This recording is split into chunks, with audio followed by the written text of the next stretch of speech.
ഹിമാലയം എന്ന് പറയുന്ന ഭൂപ്രദേശത്തെ പറ്റിയാണ് നമ്മൾ പഠിച്ചുകൊണ്ടിരിക്കുന്നത്.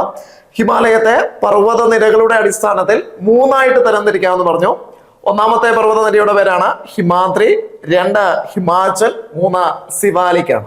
അതിൽ ഹിമാദ്രി എന്ന് പറയുന്ന പർവ്വത നിരയെ പറ്റി നമ്മൾ പഠിച്ചു കഴിഞ്ഞു.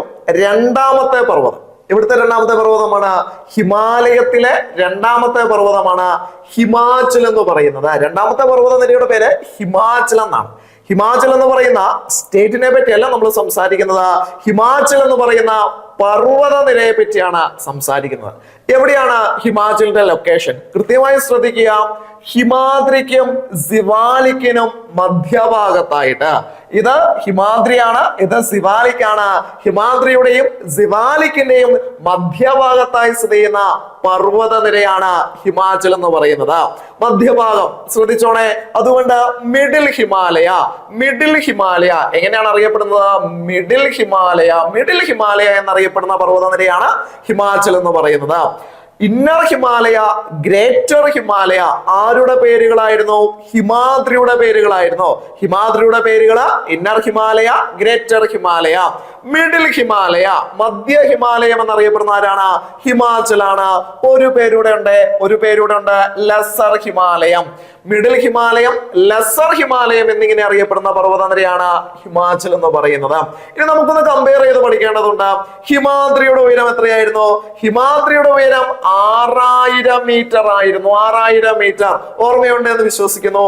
എന്നാൽ ഹിമാചലിന്റെ ഉയരം ഇതിന്റെ നേർ പകുതിയാണ്. ഹിമാചലിന്റെ ശരാശരി ഉയരമാണ് 3000 മീറ്റർ ആണ് കേട്ടോ. ഹിമാദ്രി പർവ്വത നിരയുടെ ശരാശരി ഉയരം എത്രയാണ്?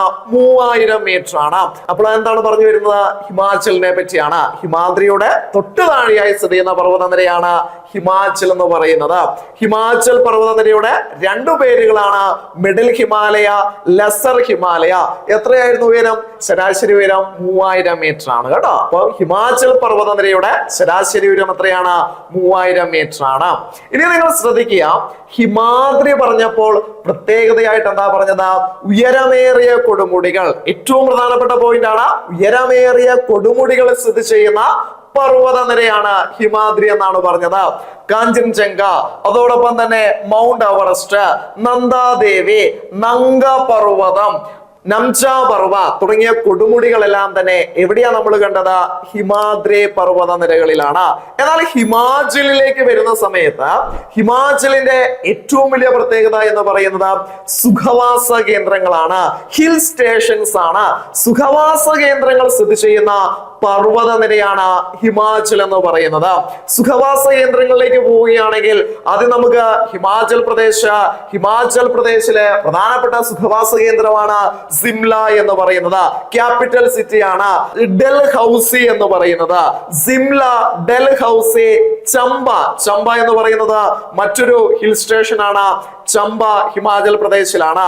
അപ്പോൾ ഈ മൂന്ന് സ്ഥലങ്ങളും ഏതെല്ലാമാണ്? മൂന്ന് സ്ഥലങ്ങൾ സിംല, ഡൽഹൌസി, ചമ്പ. ഈ മൂന്ന് സ്ഥലങ്ങള് ഹിമാചൽ പർവ്വത നിരകളിലാണ്. ഹിമാചൽ എന്ന് പറയുന്ന സ്റ്റേറ്റിലാണ്. അതോടൊപ്പം തന്നെ എന്നും ഓർത്തു വെക്കണം, ഹിമാചൽ എന്ന് പറയുന്ന പർവ്വത നിരകളിലാണ്. അപ്പൊ സുഖവാസ കേന്ദ്രങ്ങൾ സ്ഥിതി ചെയ്യുന്ന ഹിമാലയ നിരയാണ് ഇത് ഹിമാചൽ എന്ന് പറയുന്നത്. ഉത്തരാഖണ്ഡിലേക്ക് വരികയാണെങ്കിൽ റാണിഘട്ട്, ബദ്രിനാഥ്, അൽമോറ, കേദാർനാഥ്, നൈനിറ്റാള് തുടങ്ങിയ സ്ഥലങ്ങൾ ഉത്തരാഖണ്ഡിലെ സ്ഥലങ്ങളാണ്. ഇതെല്ലാം ഏതു പർവ്വത നിരയുടെ പ്രത്യേകതയാണ്? ഹിമാചൽ പർവ്വത നിരയുടെ പ്രത്യേകതയാണ്. എന്നാൽ സ്റ്റേറ്റ് ഏതാണ്? ഉത്തരാഖണ്ഡാണ്. ഇനി കുറച്ച് കിഴക്ക് വശത്തേക്ക് വരികയാണെങ്കിൽ, ഏതാണ് ഈ ചിത്രത്തിന്റെ കിഴക്ക്? ഇതല്ലേ കിഴക്ക്. കിഴക്ക് വശത്തേക്ക് വരികയാണെങ്കിൽ വെസ്റ്റ് ബംഗാള് അല്ലെങ്കിൽ ബംഗാൾ എന്ന് പറയുന്ന സ്റ്റേറ്റ് ഉണ്ട്. അവിടുത്തെ ഒരു ഹിൽ സ്റ്റേഷന്റെ പേരാണ് ഡാർജിലിംഗ് എന്ന് പറയുന്നത്. അപ്പൊ വെസ്റ്റ് ബംഗാളിലെ ഡാർജിലിംഗ് ഏകദേശം എന്താ ഇവിടെ ആയിട്ട് വരും. അപ്പൊ കിഴക്ക് വശത്തേക്ക് വരുമ്പോൾ വെസ്റ്റ് ബംഗാൾ എന്ന് പറയുന്ന സംസ്ഥാനമുണ്ട്, അല്ലെങ്കിൽ ബംഗാൾ എന്ന് നമ്മൾ പറയും അല്ലെ. വെസ്റ്റ് ബംഗാളിലെ ഒരു സുഖവാസ കേന്ദ്രമാണ് ഡാർജിലിംഗ് എന്ന് പറയുന്നത്. ഡാർജിലിംഗും ഏതു പർവ്വത നിരയിലാണ്? ഹിമാചൽ പർവ്വത നിരയിലാണ്. ഡാർജിലിംഗ് ഏത് സ്റ്റേറ്റിലാണ് എന്നാണോ ചോദ്യം? അല്ല, ഡാർജിലിംഗ് ഏതു പർവ്വത നിരയിലാണ്? ഹിമാചൽ പർവ്വത നിരയിലാണ്. സുഖവാസ കേന്ദ്രങ്ങൾ സ്ഥിതി ചെയ്യുന്ന പർവ്വത നിരയാണ് ഇത് ഹിമാചൽ എന്ന് പറയുന്നത്. ഉയരമേറിയ കൊടുമുടികൾ സ്ഥിതി ചെയ്യുന്ന പർവ്വതനിരയാണ് ഹിമാദ്രി എന്ന് പറയുന്നത്. സുഖവാസ കേന്ദ്രങ്ങളെ കൂടാതെ ഹിമാചൽ പർവ്വതനിരയുടെ മറ്റൊരു പ്രത്യേകതയാണ് താഴ്വരകൾ എന്ന് പറയുന്നത്. അല്ലെങ്കിൽ നമുക്ക് എന്ത് പറയാം, വാലീസ് എന്ന് പറയുന്നത്. കുറെ താഴ്വരകൾ നമ്മൾ കേട്ടിട്ടുണ്ട് അല്ലെ. കാശ്മീർ വാലി, കാശ്മീർ വാലി എവിടെയാണ്? ജമ്മു കാശ്മീരിൽ തന്നെയാണ്. കാശ്മീർ വാലി, ഖാംഗ്ര, സ്പിതി, മണാലി, കുളു തുടങ്ങിയ വാലികള്, ഈ വാലികളെല്ലാം എവിടെയാണ്? ഹിമാചൽ പ്രദേശിലാണ് അല്ലെ. കാശ്മീർ വാലി മാത്രമേ കാശ്മീരിലുള്ളൂ, ബാക്കിയെല്ലാം പറഞ്ഞ വാലികൾ എവിടെയാണ്? ഹിമാചൽ പ്രദേശിലാണ്. അപ്പോൾ ഈ വാലികളും ഏതിന്റെ പ്രത്യേകതയാണ്? ഹിമാചൽ പർവ്വതനിരയുടെ പ്രത്യേകതയാണ്. അപ്പൊ സുഖവാസ കേന്ദ്രങ്ങളും താഴ്വരകളും വാലികളും കാണപ്പെടുന്ന പർവ്വതനിരയാണ് ഏത്? ഹിമാചൽ എന്ന് പറയുന്നത്. ഇനിയും ഹിമാചലിന്റെ തെക്കുവശത്തായിട്ട് വരികയാണെങ്കിൽ, ഹിമാചലിന്റെ തെക്കുവശത്തായിട്ടുള്ള പർവ്വതനിരയാണ് സിവാലിക് എന്ന് പറയുന്ന പർവ്വതനിര. സിവാലിക് എന്ന് പറയുന്ന പർവ്വതനിര ഹിമാലയത്തിന്റെ തെക്കുവശത്തെ പർവ്വതമാണ്. ഓർത്തു വെക്കണം, ട്രാൻസ് ഹിമാലയത്തിന്റെ തെക്കുവശത്തെ പർവ്വതം ആരായിരുന്നു? സസ്കർ ആയിരുന്നു. ട്രാൻസ് ഹിമാലയത്തിന്റെ തെക്കുവശത്തെ പർവ്വതം സസ്കർ ആണെങ്കിൽ ഹിമാലയത്തിന്റെ തെക്കുവശത്തെ പർവ്വതമാണ് ഏത്? സിവാലിക് എന്ന് പറയുന്നത്. ഹിമാലയത്തിന്റെ തെക്കുവശത്തെ പർവ്വതം സിവാലിക് ആണ്. ഹിമാലയത്തിന്റെ അല്ലെങ്കിൽ ഹിമാലയത്തിലെ ഏറ്റവും ഉയരം കുറഞ്ഞത്, ഉയരം കൂടിയതല്ല, ഏറ്റവും ഉയരം കുറഞ്ഞ പർവ്വതനിരയും ഏതാണ്? സിവാലിക് ആണ്. സിവാലിക് പർവ്വതനിരയുടെ ശരാശരി ഉയരമാണ് 1220 മീറ്റർ എന്ന് പറയുന്നത്. 1220 മീറ്റർ ഉയരമുള്ള പർവ്വതനിരയാണ് സിവാലിക് എന്ന് പറയുന്നത്. ഉയരം മാത്രമായിട്ട് ഓർത്തു വെക്കുക, ഹിമാദ്രിയുടെ ഉയരം 6000 മീറ്റർ ആയിരുന്നു. ഹിമാചലിന്റെ ഉയരം 3000 മീറ്റർ ആയിരുന്നു. സിവാലിക് പർവ്വതനിരയുടെ ഉയരം 1220 മീറ്റർ ആണ്. ചില ടെക്സ്റ്റ് ബുക്കുകളിൽ 1200 മീറ്റർ എന്നും കൊടുക്കാറുണ്ട്. അപ്പോൾ സാഹചര്യത്തിനനുസരിച്ച് എന്ത് ചെയ്യുക? ആൻസർ ചെയ്യുക. അപ്പോൾ ഹിമാലയത്തിലെ ഏറ്റവും ഉയരം കുറഞ്ഞ പർവ്വതനിര സിവാലിക് ആണ്. ഹിമാലയത്തിലെ ഏറ്റവും തെക്കുവശത്തെ പർവ്വതനിര ഏതാണ്? സിവാലിക് ആണ്. നിങ്ങൾ ശ്രദ്ധിക്കുക, ഈ ചിത്രത്തിൽ ഏറ്റവും പുറത്തെ പർവ്വതനിരയാണ് സിവാലിക്. ആദ്യം ഹിമാദ്രി വരുന്നു, രണ്ടാമതായി ഹിമാചൽ വരുന്നു, മൂന്നാമതായിട്ടാണ് സിവാലിക് വരുന്നത്. ഔട്ടർ ഹിമാലയ ഏറ്റവും പുറത്തായതുകൊണ്ട് ഔട്ടർ ഹിമാലയ എന്നറിയപ്പെടുന്ന പർവ്വതമാണ് സിവാലിക്. ഇന്നർ ഹിമാലയ, ഗ്രേറ്റർ ഹിമാലയ ഹിമാദ്രി ആയിരുന്നു. ലെസർ ഹിമാലയ, മിഡിൽ ഹിമാലയ ഹിമാചൽ ആയിരുന്നെങ്കിൽ ഔട്ടർ ഹിമാലയ എന്നറിയപ്പെടുന്ന പർവ്വതനിരയാണ് സിവാലിക് എന്ന് പറയുന്നത്. ഇനിയും പോയിന്റുകളിലേക്ക് വരികയാണെങ്കിൽ, ഉയരമേറിയ കൊടുമുടികൾ ആരുടെ പ്രത്യേകതയായിരുന്നു? ഹിമാദ്രിയുടെ പ്രത്യേകതയായിരുന്നു. സുഖവാസ കേന്ദ്രങ്ങളും താഴ്വരകളുമാണ് ഹിമാചലിൽ കണ്ടത്.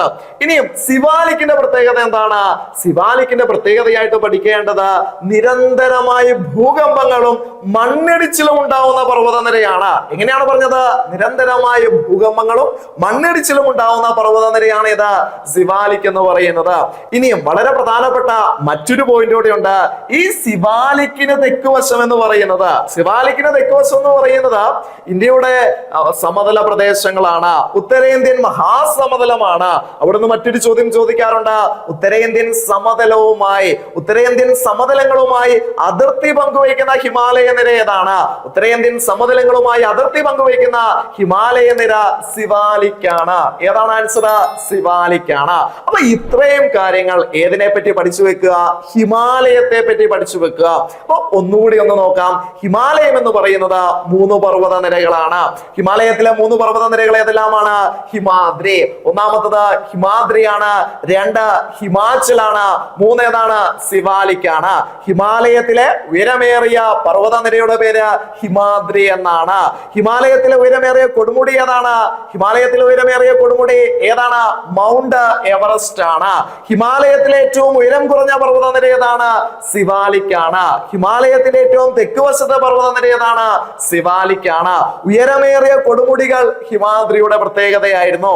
ഇന്നർ ഹിമാലയ, ഗ്രേറ്റർ ഹിമാലയ ആരുടെ പേരാണ്? ഹിമാദ്രിയുടെ പേരാണ്. ഹിമാചലിന്റെ പ്രത്യേകത എന്തായിരുന്നു?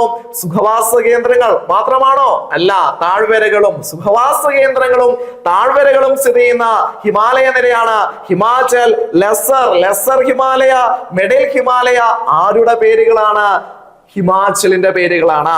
ഔട്ടർ ഹിമാലയ ഏറ്റവും പുറത്തുള്ളത് അല്ലെ, ഔട്ടർ ഹിമാലയാണ് സിവാലിക്. ഹിമാലയത്തിലെ ഉയരം കുറവാണ്, ഉയരം കുറഞ്ഞ പർവ്വതമാണ്, തെക്ക് വശത്തെ പർവ്വതമാണ് ഇത് സിവാലിക് എന്ന് പറയുന്നത്. ഇനിയും ഹിമാലയത്തിന്റെ മറ്റൊരു ക്ലാസിഫിക്കേഷൻ കൂടിയുണ്ട്. എന്തിന്റെ അടിസ്ഥാനത്തിലാണ് എന്ന് ചോദിച്ചാൽ നദികളുടെ അടിസ്ഥാനത്തിൽ. ക്ലാസിന്റെ തുടക്കത്തിൽ പലപ്പോഴും പറഞ്ഞിട്ടുണ്ട് ഹിമാലയത്തിന്റെ പടിഞ്ഞാറ് വശത്തൂടെ ഒഴുകുന്ന നദി സിന്ധുവാണ് എന്ന് പറഞ്ഞിട്ടുണ്ടായിരുന്നു അല്ലെ. ഹിമാലയത്തിന്റെ പടിഞ്ഞാറ് വശത്തൂടെ സിന്ധു നദി ഇങ്ങനെ ഒഴുകി അറബിക്കടലിൽ പതിക്കുന്നുണ്ട്. ഹിമാലയത്തിന്റെ കിഴക്ക് വശത്തൂടെ ടിബറ്റിൽ നിന്ന് ഓറിജിനേറ്റ് ചെയ്ത അരുണാചൽ പ്രദേശിലൂടെയും പിന്നീട് ആസാമിലൂടെയും ബംഗ്ലാദേശിലേക്ക് ഒഴുകുന്ന ബ്രഹ്മപുത്ര നദിയുണ്ട്. ഈ രണ്ട് നദികൾക്കിടയിലാണ് ഹിമാലയം സ്ഥിതി ചെയ്യുന്നത്. ഏതെല്ലാമാണ്? സിന്ധുവിനും ബ്രഹ്മപുത്രയ്ക്കും ഇടയിലാണ്. ഇതിന്റെ അടിസ്ഥാനത്തിൽ ഹിമാലയത്തിന്റെ മറ്റൊരു ക്ലാസിഫിക്കേഷൻ ഉണ്ട്. ആദ്യത്തെ ക്ലാസിഫിക്കേഷൻ ഹിമാദ്രി, ഹിമാചൽ, സിവാലിക് ആണ്. അത് എന്തിന്റെ അടിസ്ഥാനത്തിലാണ്? പർവ്വത നിരകളുടെ അടിസ്ഥാനത്തിൽ. ശ്രദ്ധിച്ച് മനസ്സിലാക്കുക, പർവ്വത നിരകളുടെ അടിസ്ഥാനത്തിലുള്ള ഹിമാലയത്തിന്റെ ക്ലാസിഫിക്കേഷൻ ആണ് ഹിമാദ്രി, ഹിമാചൽ, സിവാലിക്. എന്നാൽ നമ്മൾ ഇനിയും പഠിക്കാൻ പോകുന്നത് നദികളുമായി ബന്ധപ്പെട്ട ക്ലാസിഫിക്കേഷൻ ആണ്. നദികളുടെ അടിസ്ഥാനത്തിൽ ഹിമാലയത്തെ വീണ്ടും നമുക്ക് എത്രയായിട്ട് തരംതിരിക്കാം? ഹിമാലയത്തെ വീണ്ടും നമുക്ക് 4 ആയിട്ട് നമുക്ക് തരംതിരിക്കാം. നദികളുടെ അടിസ്ഥാനത്തിൽ ഹിമാലയത്തെ നമുക്ക് 4 ആയിട്ട് തരംതിരിക്കാം. ഇനി നമുക്ക് ആ ക്ലാസിഫിക്കേഷനിലേക്ക് പോകാം. ഹിമാലയത്തിന്റെ ക്ലാസിഫിക്കേഷൻ ആണ് പഠിച്ചുകൊണ്ടിരിക്കുന്നത്. നദികളുടെ അടിസ്ഥാനത്തിൽ ഹിമാലയത്തെ 4 ആയിട്ട് തരംതിരിക്കാമെന്ന് നമ്മൾ പഠിച്ചു കഴിഞ്ഞു. ഹിമാലയത്തിന്റെ പടിഞ്ഞാറ് വശത്തൂടെ ഒഴുകുന്ന നദി സിന്ധു നദിയാണ്. ഹിമാലയത്തിന്റെ കിഴക്ക് വശത്തൂടെ ഒഴുകുന്ന നദി ബ്രഹ്മപുത്ര നദിയാണ്. ഇനിയും ഈ സിന്ധു നദി മുതൽ സത്ലജ് നദി വരെയുള്ള ഭാഗം, ഇതാണ് സിന്ധു എന്ന് പറയുന്നത്. ഇത് സത്ലജ് നദി ഏകദേശം ഒഴുകുന്ന ഒരു റൂട്ട് വരച്ചു കാണിച്ചതാണ്. സത്ലജ് എന്ന് പറയുന്നത് ടിബറ്റിൽ നിന്ന് ഒറിജിനേറ്റ് ചെയ്യുന്ന ഒരു നദിയാണ്. ഋഗ്വേദത്തിലെല്ലാം പരാമർശമുണ്ട്. ശതദ്രു എന്ന ഋഗ്വേദത്തിൽ പരാമർശമുള്ള ഒരു നദിയാണ് സത്ലജ് എന്ന് പറയുന്നത്. സിന്ധുവിന്റെ ഏറ്റവും നീളം കൂടിയ പോഷക നദിയാണ് സത്ലജ് എന്ന് പറയുന്നത്. ഏറ്റവും നീളം കൂടിയ പോഷക നദിയാണ് എന്നാണ് പറഞ്ഞത്, വലുത് അല്ല. അതിലേക്ക് നമുക്ക് പിന്നീട് പോകാം കേട്ടോ. യെസ്, അപ്പൊ സിന്ധു നദി മുതൽ സത്ലജ് നദി വരെയുള്ള ഭാഗം എന്ന് വെച്ചാൽ ഏകദേശം നിങ്ങൾ ഈ കാണുന്ന ഈ ഒരു ഭാഗമുണ്ടല്ലോ, ഈ ഭാഗത്തുള്ള ഹിമാലയ പ്രദേശത്തെ വിളിക്കുന്ന പേരാണ് പഞ്ചാബ് ഹിമാലയം. ഓർത്തു വെച്ചോണം, ഏറ്റവും പ്രധാനപ്പെട്ട പോയിന്റ് ആണ് പഞ്ചാബ് ഹിമാലയം. അപ്പൊ പഞ്ചാബ് ഹിമാലയം ഏതെല്ലാം നദികൾക്കിടയിലാണ് സ്ഥിതി ചെയ്യുന്നത് എന്ന് ചോദിക്കും. പഞ്ചാബ് ഹിമാലയം എന്ന് പറയുന്നത് സിന്ധു മുതൽ സത്ലജ് വരെയുള്ള ഭാഗമാണ്. അപ്പം ചിലപ്പോൾ അതിനകത്ത് ഹിമാദ്രിയുടെ ഭാഗങ്ങൾ വരാം, ഹിമാചലിന്റെ ഭാഗം വരാം, സിവാലിക്കിന്റെ ഭാഗം വരാം. അതല്ല ഇവിടെ നോക്കുന്നത്, നദികളുടെ അടിസ്ഥാനത്തിലുള്ള ക്ലാസിഫിക്കേഷൻ ആണ്. സിന്ധു നദിക്കും സത്ലജ് നദിക്കും ഇടയിലുള്ള ഹിമാലയത്തിന്റെ ഭാഗത്തെ വിളിക്കുന്ന പേരാണ് പഞ്ചാബ് ഹിമാലയം. സിന്ധു നദിക്കും സത്ലജ് നദിക്കും ഇടയിലുള്ള ഹിമാലയത്തിന്റെ പ്രദേശമാണ് ഏതാ? പഞ്ചാബ് ഹിമാലയം എന്ന് പറയുന്നത്. ഇനിയും സത്ലജ് മുതൽ അടുത്ത നദി വരെ, സത്ലജ് മുതൽ കാളി നദി വരെ. കാളി എന്ന് പറയുന്നത് ഇന്ത്യ നേപ്പാൾ അതിർത്തിയിലൂടെ ഒഴുകുന്ന ഒരു നദിയാണ്. സത്ലജ് നദി മുതൽ കാളി നദി വരെയുള്ള ഹിമാലയ ഭാഗത്തെ വിളിക്കുന്ന പേരാണ് കുമയൂൺ ഹിമാലയം. എങ്ങനെയാണ് കുമയൂൺ ഹിമാലയം? അപ്പൊ കുമയൂൺ ഹിമാലയം ഏതെല്ലാം നദികൾക്കിടയിലാണ്? സത്ലജ് മുതൽ കാളിയാണ്. ഇത് സത്ലജ് ആണ്, ഇത് കാളിയാണ്. സത്ലജ് മുതൽ കാളി വരെയുള്ള ഭാഗത്തെ ഹിമാലയ പ്രദേശത്തെ വിളിക്കുന്ന പേരാണ് കുമയൂൺ ഹിമാലയം എന്ന് പറയുന്നത്. ഇനിയും കാളി മുതൽ ടീസ്ത വരെയുള്ള പ്രദേശം, ടീസ്ത അല്ലെ, ടീസ്ത ആരുടെ ട്രിബ്യൂട്ടറി ആണ്? ടീസ്ത ബ്രഹ്മപുത്രയുടെ ട്രിബ്യൂട്ടറി ആണ്. ദ ലൈഫ് ലൈൻ ഓഫ് സിക്കിമിന്റെ ജീവരേഖ എന്നെല്ലാം വിശേഷണമുള്ള നദിയാണ്. നാദുല ചുരത്തിലൂടെ ഒഴുകുന്ന നദിയാണ്. ബംഗ്ലാദേശിൽ വെച്ച് ബ്രഹ്മപുത്ര നദിയുമായി ചേരുന്ന നദിയാണ് ടീസ്ത എന്ന് പറയുന്നത്. ഈ കാളി മുതൽ ടീസ്ത വരെയുള്ള ഭാഗമുണ്ടല്ലോ, കാളി ടു ടീസ്ത, കാളി മുതൽ ടീസ്ത വരെയുള്ള ഭാഗത്തെ വിളിക്കുന്ന പേരാണ് നേപ്പാൾ ഹിമാലയം എന്ന് വിളിക്കും. നേപ്പാൾ ഹിമാലയം. ഇവിടെ നദികളുടെ പേരാണ് ഏറ്റവും പ്രധാനപ്പെട്ടത്, അത് പഠിച്ചു പോകുക. കാളി മുതൽ ടീസ്ത വരെയുള്ള ഭാഗം ഭാഗമാണ് നേപ്പാൾ ഹിമാലയം എന്ന് പറയുന്നത്. ഇനിയും ടീസ്ത മുതൽ ബ്രഹ്മപുത്ര വരെയുള്ള ഭാഗം കിഴക്ക് വശങ്ങളിലേക്ക് നമ്മൾ പോയി. ടീസ്ത ടു ബ്രഹ്മപുത്ര, ടീസ്ത മുതൽ ബ്രഹ്മപുത്ര വരെയുള്ള ഹിമാലയ പ്രദേശത്തെ വിളിക്കുന്ന പേരാണ് ആസാം ഹിമാലയം. നാലാമത്തെ ഹിമാലയമാണ് ഏത്? ആസാം ഹിമാലയം എന്ന് പറയുന്നത്. അപ്പോൾ ഇവിടെ മനസ്സിലാക്കി വെക്കുക, നദികളുടെ അടിസ്ഥാനത്തിൽ ഹിമാലയത്തെ നാലായി തരം തിരിച്ചിരിക്കുന്നു. സിന്ധു മുതൽ സത്ലജ് വരെയുള്ള ഭാഗം, സിന്ധു നദി മുതൽ സത്ലജ് നദി വരെയുള്ള ഭാഗമാണ് പഞ്ചാബ് ഹിമാലയം. സത്ലജ് മുതൽ കാളി വരെയുള്ള പ്രദേശമാണ് കുമയൂൺ ഹിമാലയം. കാളി മുതൽ ടീസ്ത വരെയുള്ള പ്രദേശമാണ് നേപ്പാൾ ഹിമാലയം. ടീസ്ത മുതൽ ബ്രഹ്മപുത്ര വരെയുള്ള പ്രദേശമാണ് ആസാം ഹിമാലയം എന്ന് പറയുന്നത്. അപ്പോൾ ഹിമാലയവുമായി ബന്ധപ്പെട്ട ഈ ക്ലാസിഫിക്കേഷൻ കൂടി എന്ത് ചെയ്യുക? ഓർത്തു വെച്ചേക്കുക. ഹിമാദ്രി, ഹിമാചൽ, സിവാലിക്ക അത് പർവ്വത നിരകളുടെ അടിസ്ഥാനത്തിലുള്ള ക്ലാസിഫിക്കേഷൻ ആണ്. ഇനി മൂന്നാമത്തെ ഡിവിഷൻ, ഉത്തരപർവ്വത മേഖലയുടെ മൂന്നാമത്തെ ഭൂപ്രദേശമാണ് പൂർവാചൽ എന്ന് പറയുന്നത്. ഏതാണ് പൂർവാചൽ എന്ന് പറയുന്നത്? ഇന്ത്യയുടെ നോർത്ത് ഈസ്റ്റിൽ വരുന്നതായി പ്രദേശത്തെ നമ്മൾ വിളിക്കുന്ന പേരാണ് പൂർവാചൽ അല്ലെങ്കിൽ കിഴക്കൻ മലനിരകൾ. പൂർവാചൽ അല്ലെങ്കിൽ കിഴക്കൻ മലനിരകൾ എന്ന് പറയുന്ന ഭാഗമാണ് ഇതെന്ന് പറയുന്നത്. ഇനിയും പരീക്ഷകളിൽ ചോദിക്കാറുള്ള ഒരു സ്റ്റേറ്റ്മെന്റ് ചോദ്യമാണ്, പടിഞ്ഞാറ് വശത്ത് നിന്ന്, ഇതാണ് പടിഞ്ഞാറ് വശം എന്ന് പറയുന്നത്, പടിഞ്ഞാറ് വശത്ത് നിന്ന് കിഴക്ക് വശങ്ങളിലേക്ക് വരും തോറും, ഇതല്ലേ കിഴക്ക്, പടിഞ്ഞാറ് വശത്ത് നിന്ന് കിഴക്ക് വശങ്ങളിലേക്ക് വരും തോറും ഹിമാലയ പർവ്വതത്തിനുണ്ടാവുന്ന ഉയരത്തിലുണ്ടാവുന്ന വ്യത്യാസം എന്താണ്?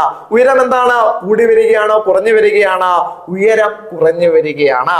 പടിഞ്ഞാറ് വശത്ത് നിന്ന് കിഴക്ക് വശങ്ങളിലേക്ക് പോകും തോറും ഹിമാലയത്തിന്റെ ഉയരം കുറഞ്ഞു വരുന്നു. ഉയരം മാത്രമല്ല, വീതിയും കുറഞ്ഞു വരുന്നു. പടിഞ്ഞാറ് വശത്ത് നിന്ന് കിഴക്ക് വശങ്ങളിലേക്ക് പോകും തോറും ഹിമാലയ പർവ്വത നിരകളുടെ ഉയരം, വീതി എന്നിവ കുറഞ്ഞു വരുന്നു എന്നുള്ള കാര്യം ഇവിടെ മനസ്സിലാക്കി മുന്നോട്ട് പോവുക. ഇനി പൂർവാചൽ, എന്താണ് പൂർവാചൽ എന്ന് പറയുന്നത്? ഇന്ത്യയുടെ വടക്ക് കിഴക്ക് വശത്തെ മലനിരകളെ വിളിക്കുന്ന ഭാഗമാണ്. മലനിരകളെ വിളിക്കുന്ന ഭാഗമാണ് ഏത്? പൂർവാചൽ എന്ന് പറയുന്നത്. അപ്പോൾ ഉത്തരപർവ്വത മേഖലയെ നമുക്ക് പ്രധാനമായിട്ട് നമ്മൾ മൂന്നായിട്ടാണ് തരംതിരിച്ചത്. ട്രാൻസ് ഹിമാലയം, ഹിമാലയം, പൂർവാചൽ. ക്ലാസിഫിക്കേഷൻ ഓർമ്മയുണ്ടെന്ന് വിചാരിക്കുന്നു. മലനിരകളാണ്, കിഴക്ക് വശത്തുള്ള മലനിരകളാണ് പൂർവാചൽ എന്ന് പറയുന്നത്.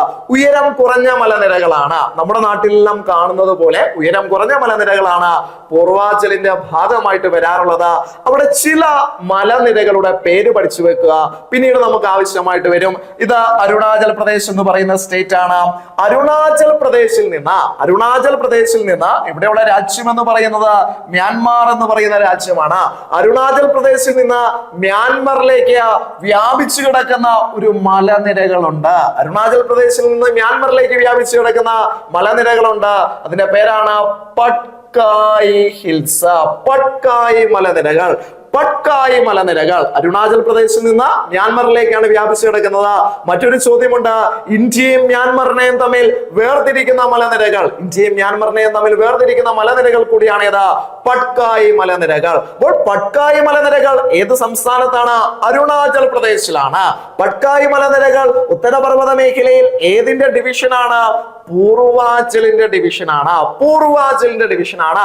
പട്കായിക്ക് തെക്ക് വശത്തായിട്ട് നാഗാ ഹിൽസ്, നാഗാ കുന്നുകൾ ഏത് സ്റ്റേറ്റിലാണെന്ന് ചോദിക്കില്ല, അതിൽ പേരിൽ നിന്ന് തന്നെ നമുക്ക് മനസ്സിലാക്കാൻ പറ്റും. ഇനിയും താഴെ മണിപ്പൂർ ഹിൽസ്, ഇതെല്ലാം ഏതിന്റെ ഭാഗമാണ്?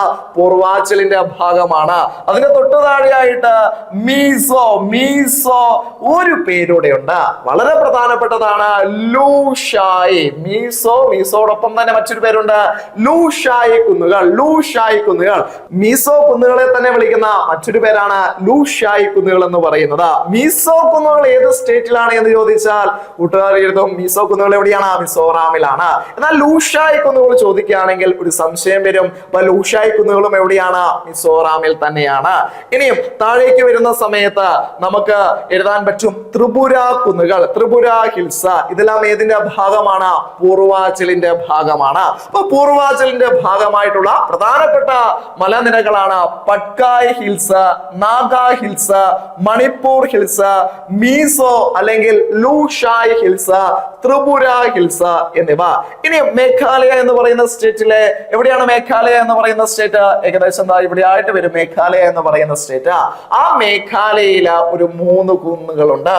ഒന്ന് ഖാസി, രണ്ടാമത്തെ കുന്നിന്റെ പേര് ഗാരോ, മൂന്നാമത്തെ കുന്നിന്റെ പേരാണ് Jaintia hills. Khasi, Garo, Jaintia hills.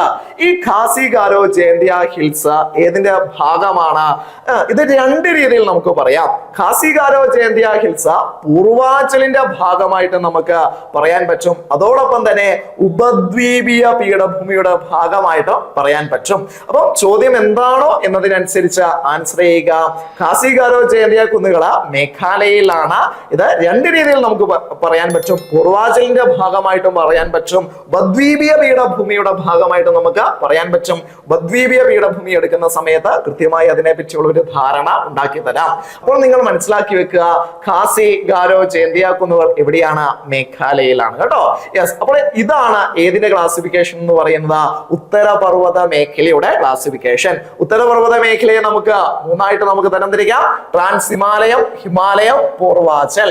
Trans ഹിമാലയത്തിലെ പർവ്വത നിരകളാണ് കാരക്കോറം, ലഡാക്ക്, സസ്കർ. ഹിമാലയത്തിലെ പർവ്വത നിരകളാണ് ഹിമാദ്രി, ഹിമാചൽ, സിവാലിക് എന്ന് പറയുന്നത്.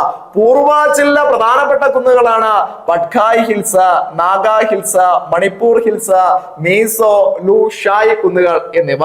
അപ്പോൾ ഇത്രയും കാര്യങ്ങളാണ് ഇവിടെ നമുക്ക് പഠിക്കേണ്ടത്.